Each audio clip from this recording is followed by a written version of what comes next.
ओम शांति। 2 जुलाई 2023 की अव्यक्त वाणी है। रिवाइज डेट है 26 जनवरी 1995। टाइटल है ब्रह्मा बाप के और 2 कदम, फरमानबरदार वफादार। आज बाप दादा चारों ओर के स्नेही और सहयोगी बच्चों को और शक्तिशाली समान बच्चों को देख रहे हैं। स्नेही सभी बच्चे हैं, लेकिन शक्तिशाली यथाशक्ति है। स्नेही बच्चे को स्नेह का रिटर्न पद्म गुणा स्नेह और सहयोग प्राप्त होता है। शक्तिशाली समान बच्चों को सदा सहज विजयी भाव का रिटर्न मिलता सभी को है। स्नेही बच्चे यथाशक्तिशाली होने के कारण सदा सहज विजय का अनुभव नहीं कर पाते। कभी सहज कभी मेहनत, क्योंकि शक्ति की अधीनता है। शक्ति इतनी 100% नहीं है, केवल स्नेही 100% है, तो कभी सहज कभी मेहनत। तो बाप दादा स्नेही बच्चों को भी मेहनत को सहज करने का सहयोग देते हैं, क्योंकि स्नेही आत्माएं सहयोगी भी रहती ही है। तो सहयोग के रिटर्न में बाप दादा सहयोग जरूर देते हैं, लेकिन योग यथार्थ न होने कारण सहयोग मिलते भी प्राप्ति का अनुभव नहीं कर पाते। योग द्वारा ही सहयोग का अनुभव होता है और शक्तिशाली समान बच्चे सदा योग युक्त है, इसलिए सहयोग का अनुभव करते सहज विजयी बन जाते हैं। लेकिन बाप को दोनों ही बच्चे प्यारे हैं। प्यार और सदा विजयी रहने की शुभ चाहना सभी बच्चों में रहती है। लेकिन बाबा कहते हैं प्यार भी सभी बच्चों में है और विजयी रहने की भी शुभ भावना सभी में।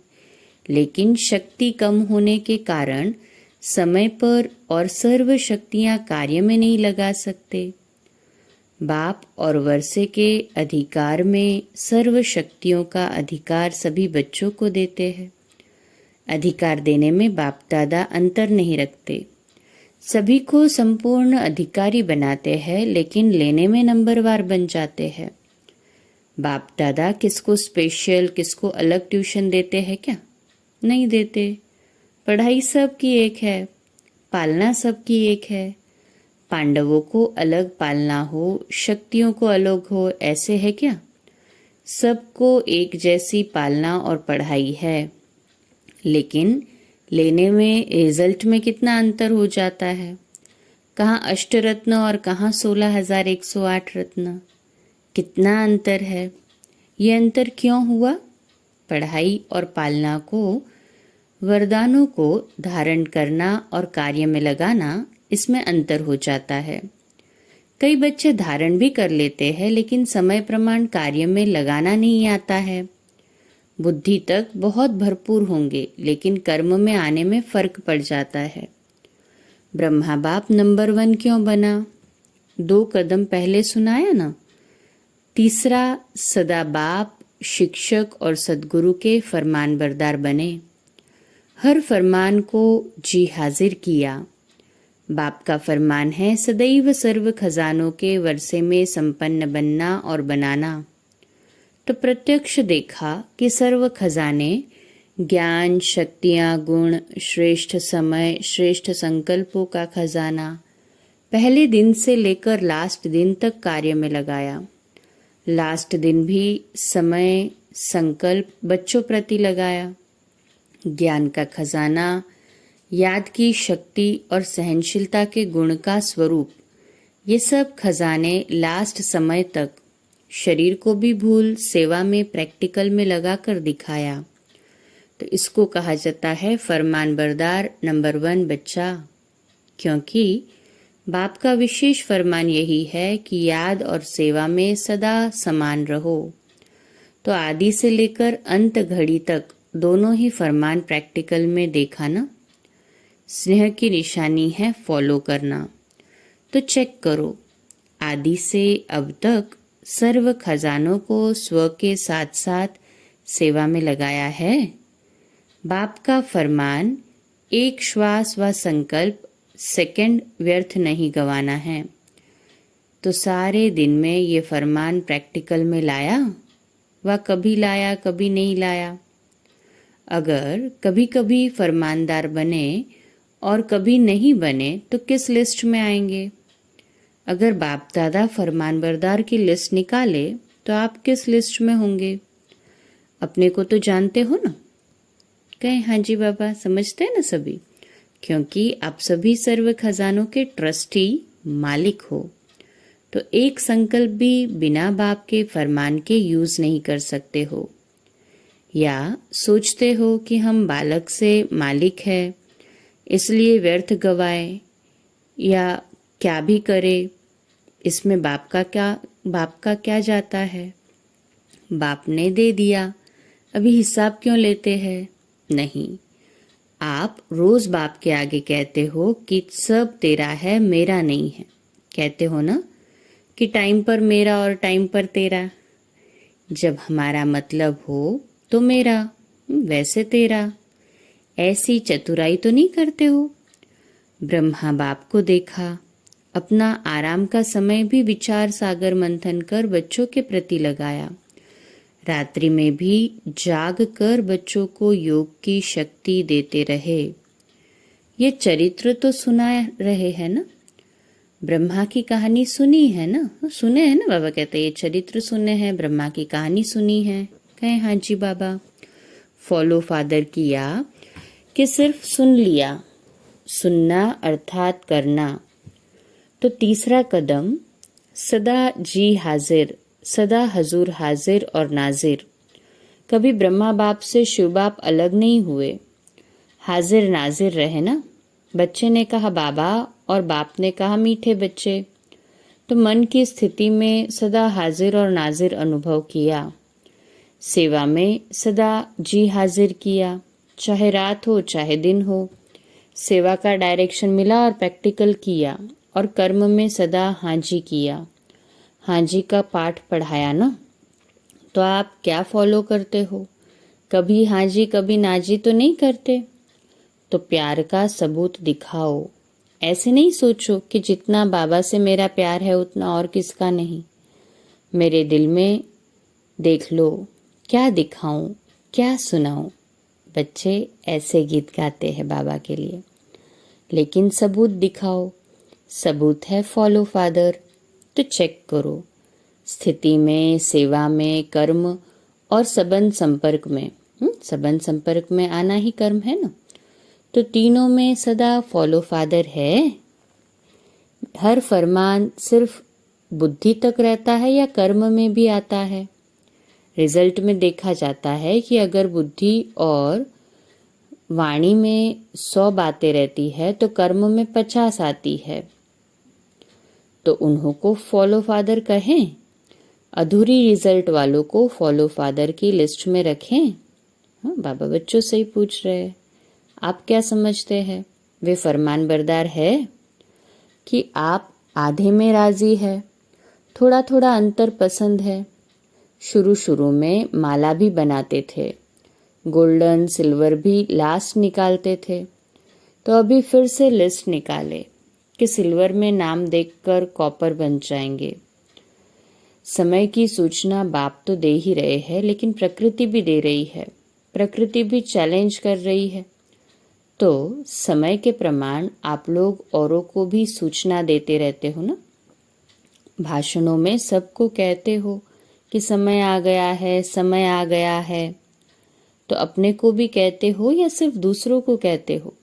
दूसरों को कहना तो सहज होता है ना। तो स्वयं भी ये चैलेंज स्मृति में लाओ। समय के प्रमाण अपने पुरुषार्थ की गति क्या है? बाप दादा एक बात पर अंदर ही अंदर मुस्कुराते रहते हैं। किस बात पर मुस्कुराते हैं जानते हो?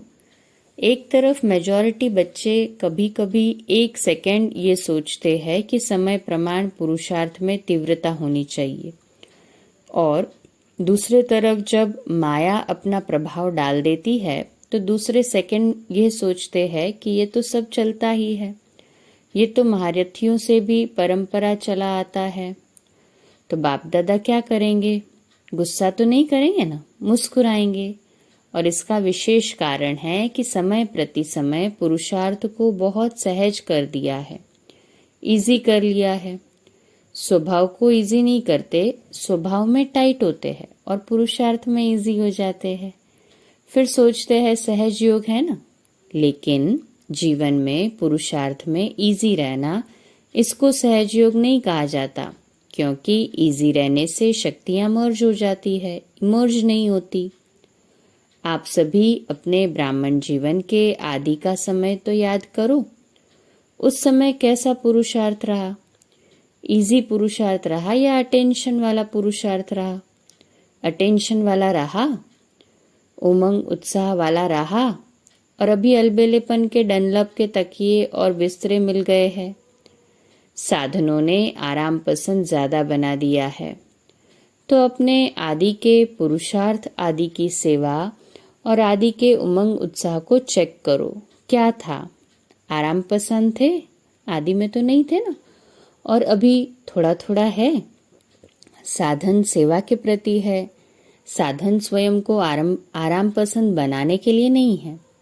तो अभी डंडलोप का तकिया और बिस्तरा निकालो, पटरानिया बनो, पटराने बनो। भले पलंग पर सो, लेकिन स्थिति पटराने की हो। देखो, आदि सेवा के समय में साधन नहीं थे, लेकिन साधना कितनी श्रेष्ठ रही। जिस आदि की साधना ने ये सारी वृद्धि की है।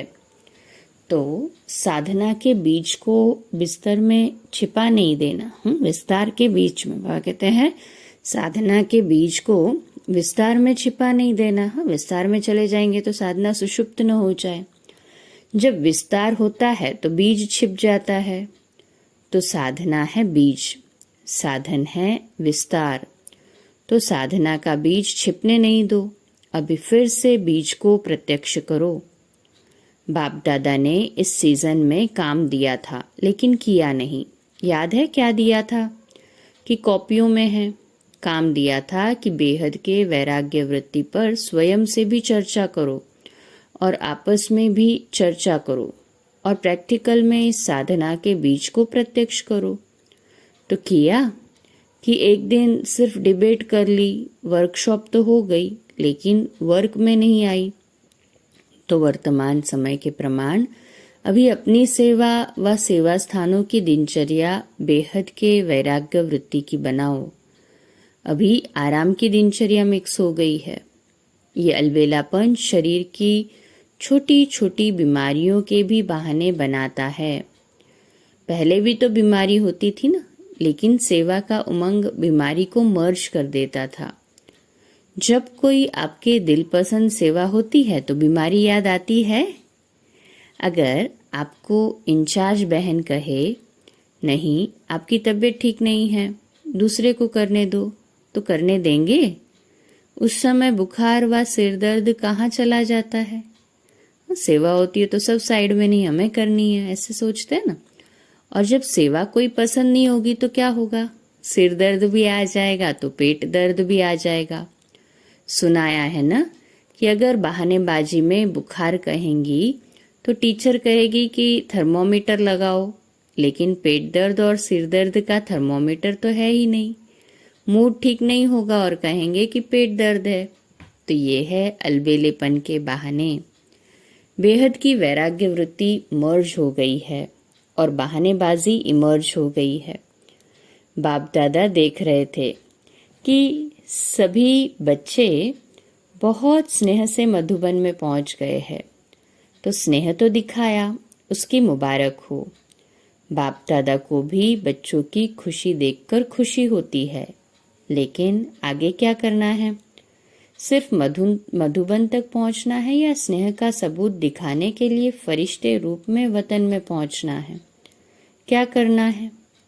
मधुबन में पहुंचे उसकी मुबारक है, लेकिन फरिश्ता बन वतन में कब पहुंचेंगे?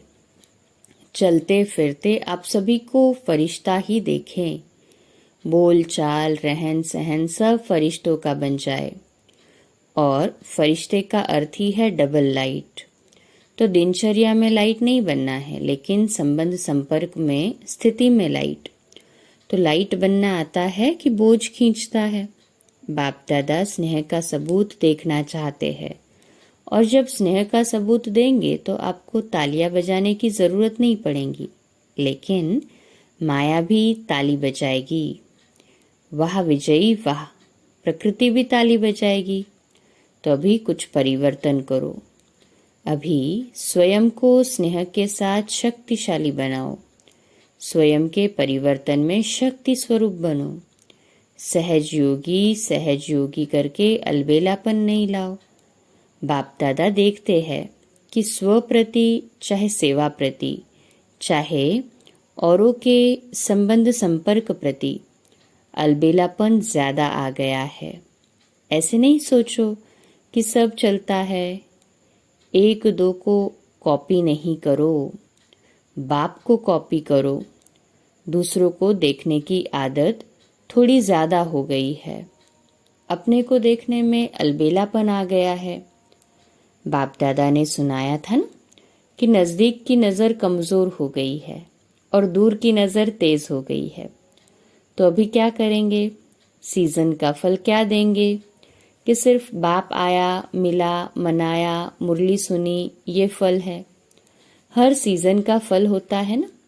तो इस सीजन का फल बाप दादा क्या भोग लगाएंगे? हाँ, बाप दादा को इस सीजन के फल का क्या भोग लगाएंगे? बाबा पूछ रहे हैं। भोग लगाते हो तो फल भी रखते हो ना, वो तो बाजार में मिल जाता है, कोई बड़ी बात नहीं।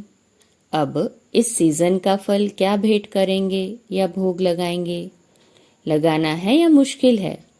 तो देखेंगे कि नंबर 1 भोग कहाँ से आता है। वायदा तो बहुत अच्छा करते जाते हो, कभी भी ना नहीं करते हो, हाँ ही करते हो, खुश कर देते हो। लेकिन अभी क्या करेंगे? टीचर्स नंबर 1 भोग लगाएंगी ना। सभी सेंटर्स का भोग देखेंगे। प्रवृत्ति वाले भी भोग तो लगाते हो ना, कि खुद ही खा लेते हो। तो ये नहीं सोचना कि सिर्फ सेंटर्स वालों का काम है, सभी का काम है। तो फरमान बरदार का कदम प्रैक्टिकल में लाना है। चौथा कदम है वफादार। कभी भी मन में, बुद्धि से, संकल्प से बाप के बेवफा नहीं बनना। वफादार का अर्थ ही है सदा एक बाप, दूसरा न कोई। संकल्प में भी देह के संबंध, देह के पदार्थ व देहधारी व्यक्ति आकर्षित नहीं करे। जैसे जब पति पत्नी एक दो के वफादार बनते हैं तो स्वप्न में भी अगर पर अर्थात दूसरे की याद आ गई तो वफादार नहीं कहा जाता। तो ब्रह्मा बाप को देखा, संकल्प भी दूसरे के तरफ नहीं, एक बाप सब कुछ है। इसको कहा जाता है वफादार। अगर पदार्थ की भी आकर्षण है, साधनों की भी आकर्षण है, तो साधना खंडित हो जाती है, वफादारी खंडित हो जाती है। और खंडित कभी भी संपन्न पूज्य नहीं गाया जाता। तो चेक करो कि संकल्प में भी कोई आकर्षण बेवफा तो नहीं बना देती। अगर जरा भी किसी के प्रति विशेष झुकाव है, थोड़ा भी पर्सनल झुकाव है, चाहे गुण के ऊपर, चाहे सेवा के ऊपर, चाहे अच्छे संस्कारों के भी ऊपर, अगर एक्स्ट्रा प्रभावित है तो वफादार नहीं कहा जाएगा। सबकी विशेषता बेहद की विशेषता पर आकर्षित है। बाबा कहते हैं सबकी विशेषता बेहद की विशेषता पर आकर्षित है, तो वो दूसरी बात है। लेकिन किसी विशेष व्यक्ति या वैभव के ऊपर आकर्षित है तो वफादार की लिस्ट में खंडित गाया जाएगा, डबल अंडरलाइन। तो चेक करो कि खंडित मूर्ति तो नहीं है। नहीं है ना, सभी खंडित मूर्ति, अखंड मूर्ति है ना। कहे हाँ जी बाबा, पूज्य है, कहाँ एक्स्ट्रा लगा हुआ झुकाव तो नहीं है। संकल्प मात्र भी झुकाव नहीं। वाचा कर्मणा की तो बात ही छोड़ो, लेकिन संकल्प मात्र भी है तो खंडित के लिस्ट में आ जाएंगे। तो चेक करना आता है ना। अच्छा, चारों ओर के स्नेह का सबूत देने वाले, हर फरमान को संकल्प, बोल और कर्म में लाने वाले, सदा स्वयं को बाप समान, सिंपल और सैंपल बनाने वाले, ब्रह्मा बाप के हर कदम पर कदम रखने वाले, ऐसे शक्तिशाली बाप समान बनने के दृढ़ संकल्पधारी सर्व बच्चों को बाप दादा का याद प्यार और नमस्ते। हम रूहानी बच्चों की रूहानी माता पिता बाप दादा को याद प्यार, गुड मॉर्निंग और नमस्ते। वाह बाबा वाह, शुक्रिया बाबा शुक्रिया। आज का वरदान, साक्षीपन की स्थिति द्वारा हीरो पार्ट बजाने वाले सहज पुरुषार्थी भव। स्वमान है आज का, मैं सहज पुरुषार्थी आत्मा हूँ। साक्षीपन की स्थिति ड्रामा के अंदर हीरो पार्ट बजाने में सहयोगी बनती है। अगर साक्षीपन नहीं तो हीरो पार्ट बजा नहीं सकते। साक्षीपन अर्थात देह से न्यारे, आत्मा मालिकपन की स्टेज पर स्थित रहे। देह से भी साक्षी, मालिक, इस देह से कर्म कराने वाली ऐसी साक्षी स्थिति ही सहज पुरुषार्थ का अनुभव कराती है, क्योंकि इस स्थिति में किसी भी प्रकार का विघ्न या मुश्किलात नहीं आ सकती। ये है मूल अभ्यास। इसी अभ्यास से लास्ट में विजयी बनेंगे। स्लोगन है, फरिश्ता बनना है तो अपने सर्व रिश्ते एक प्रभु के साथ जोड़ लो।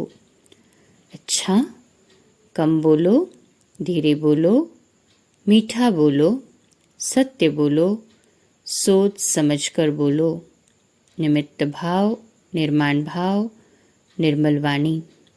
आज का नया दिन आप सभी को मुबारक हो, मुबारक हो, मुबारक हो। शुभ दिवस। आज रात्रि क्लास अव्यक्त वाणी पर 9:15 बजे, कल सुबह अमृत वेला 3:30 से 4:30 और प्रातः मुरली क्लास 4:45 बजे। ओम शांति।